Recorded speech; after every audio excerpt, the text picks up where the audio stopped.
So, this topic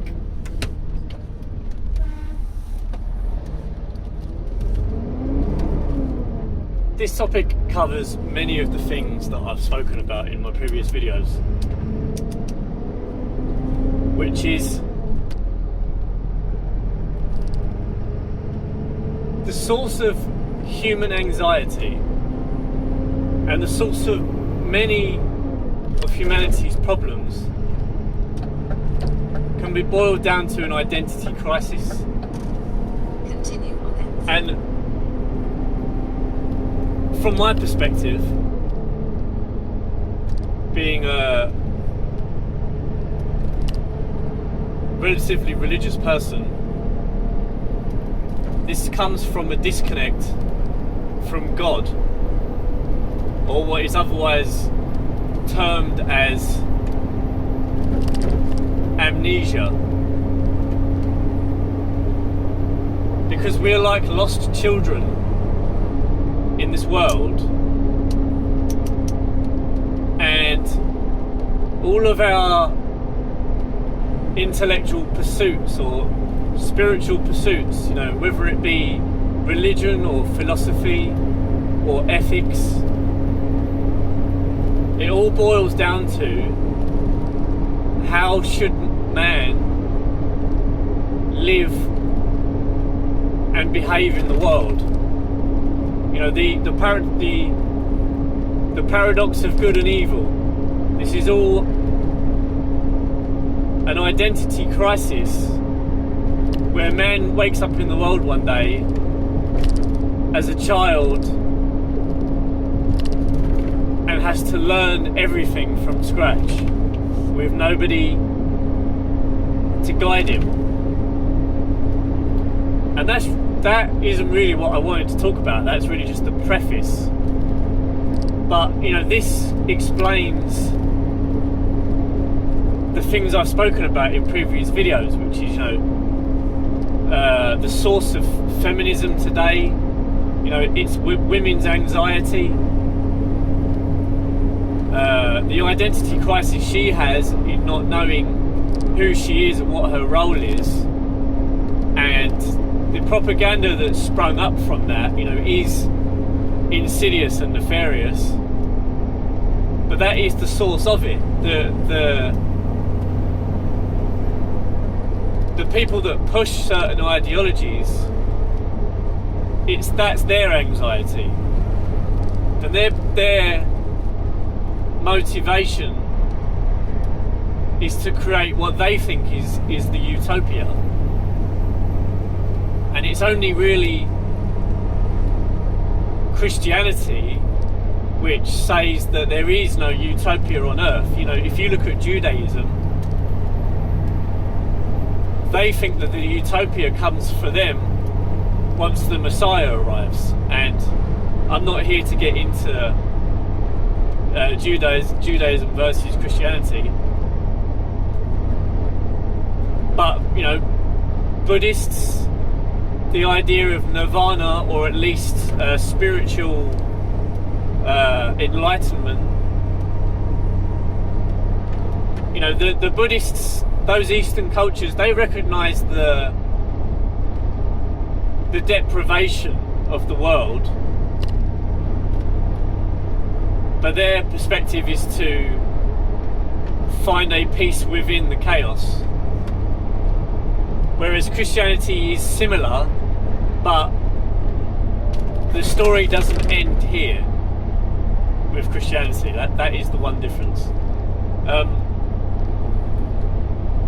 But this is all really just a preamble. What I wanted to say was that, along with the video I made before about the over-socialization of man with the internet, what we're experiencing today is a pandemonium of cults of personality. Now, these cults of personality, this term, I'm not sure if it sprung up with regards to Joseph Stalin. And the only reason I say that is because the song Cult of Personality, which I believe was Black Sabbath. I could be wrong about that. I'm not an expert on rock and roll or metal, but that song Cult of Personality, I believe, was about Joseph Stalin and communism, and maybe even America as well during the Cold War. But it describes a charismatic person who becomes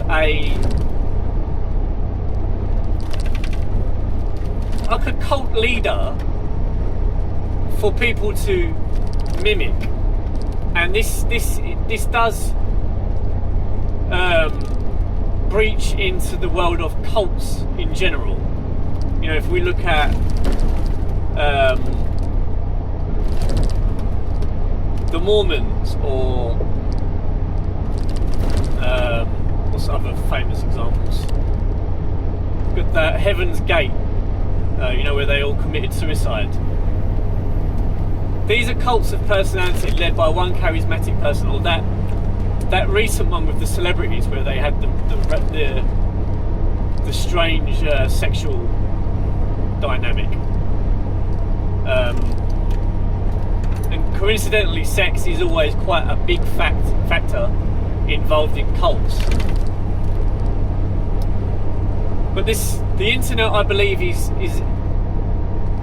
exacerbating this pathology within humans of the cult of personality, where those that are particularly neurotic, and neurosis, I believe, is always a crisis of identity. The narcissist and the borderline, which are two parts of the dark triad, these are all begin with an identity crisis. And you know, I'm not a psychologist. It's not for me to say these things are harboured in childhood or whatever. That's not what I'm here to say. But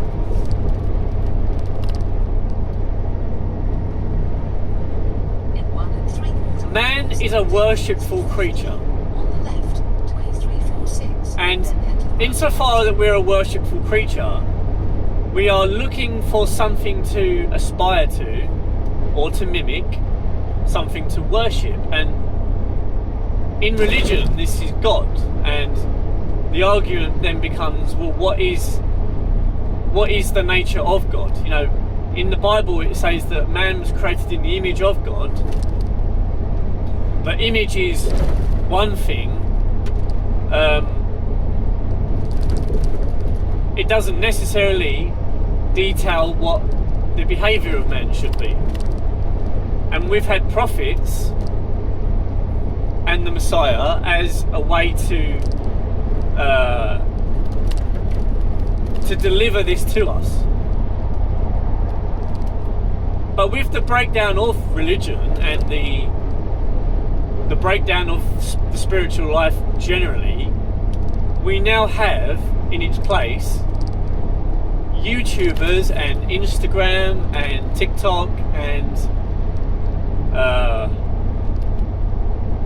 even this before that we had the celebrity. You know, the celebrity was the cult of personality. Now it's moved into social media, and now that's why everything is so particularly atomized compared to, say, 50 years ago.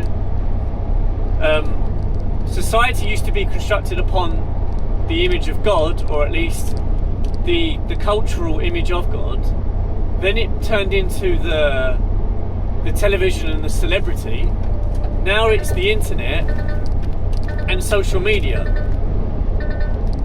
And these are all cults of personality, and I called it a pandemonium because there can only be a clash of all these personalities.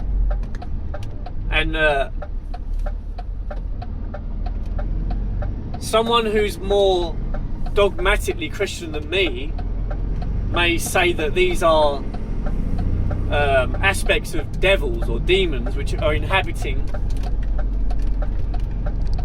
people's minds and creating these personalities or these cults. You know, you see them in like vegans versus carnivores, and I only mention that because I'm now a carnivore. though it's not. I don't make it my personality. You know, people accuse vegans of making veganism their personality, or let's say the cult of the LGBT, or the cult of racism. You know, Black Lives Matter.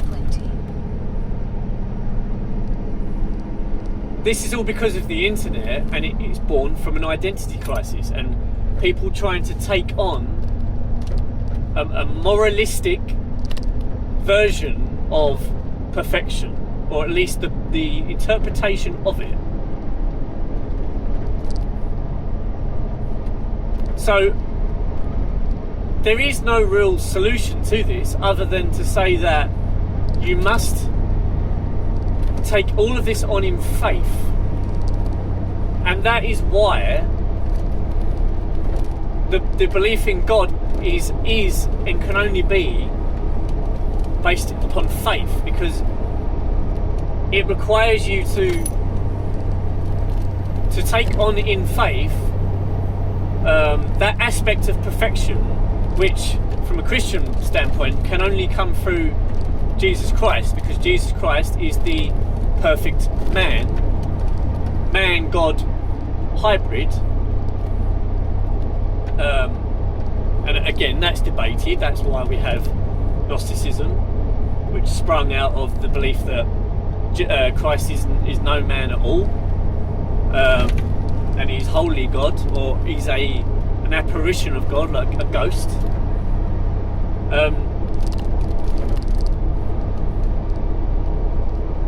I don't particularly have a conclusion, a way to wrap this up, other than to say that 1 3/4 miles. Take the exit. Hopefully now you understand 20, then head to the right. mankind's source of anxiety and the tribulation of good and evil, and why we have wars and why we have all of these things.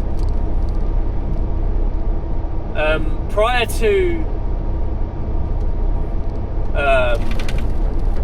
to the nations, and even prior to Israel, the Torah details the story of Babel, wherein mankind came together and constructed Babel under one common tongue.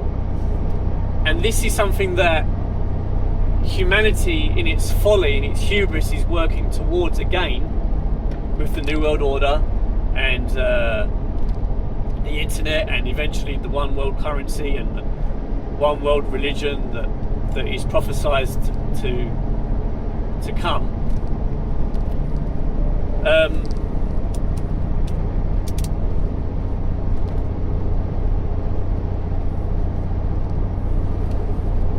Before all of that, before the nations, before Israel, you had Take the exit. the same thing. Toward A420, head to the roundabout. Back then, that was the cult of personality. That was mankind's attempt at apotheosis.